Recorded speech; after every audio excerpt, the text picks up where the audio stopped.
किसी गांव में एक नाई रहता था जिसे भगवान पर बिल्कुल भी भरोसा नहीं था।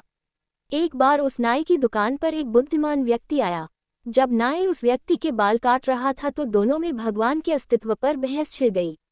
नाई ने कहा कि भाई साहब, मुझे भगवान पर बिल्कुल भी भरोसा नहीं है। ग्राहक ने पूछा, ऐसा क्यों? तो नाई ने कहा कि यदि दुनिया में भगवान होते तो शायद इतने लोग बीमार नहीं होते, बच्चे अनाथ नहीं होते और किसी भी इंसान को जीवन में परेशानी नहीं होती। अब आप ही बताएं, भगवान कहाँ है? बुद्धिमान व्यक्ति को नाई की बात समझ नहीं आई। वह सोचने लगा कि मैं इसको क्या जवाब दूं, जिस कारण वह चुपचाप दुकान से चला गया। कुछ दूर चलने के बाद उस व्यक्ति को एक ऐसा आदमी दिखाई दिया जिसके बाल बहुत बड़े थे। ऐसा लग रहा था कि वह आदमी कई दिनों से नहाया नहीं है। वह बुद्धिमान व्यक्ति लौटकर नाई के पास गया और बोला कि भाई साहब, इस दुनिया में तो नाई होते ही नहीं है।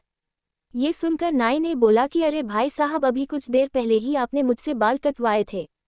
बुद्धिमान व्यक्ति ने कहा कि भाई, यदि होते तो उस आदमी के बाल इतने बड़े नहीं होते। नाई ने कहा कि यदि वो आदमी नाई के पास नहीं जाएगा तो उसके बाल तो बड़े होंगे ही। दुनिया में कई सारे ऐसे लोग हैं जो नाई के पास नहीं जाते हैं और उनके बाल बड़े होते हैं। बुद्धिमान व्यक्ति ने नाई को बताया कि उसी तरह ठीक भगवान भी है, लेकिन लोग भगवान को ध्यान नहीं करते हैं। लोग धर्म कर्म नहीं करता, भगवान को खोजने की कोशिश भी व्यक्ति नहीं करते हैं।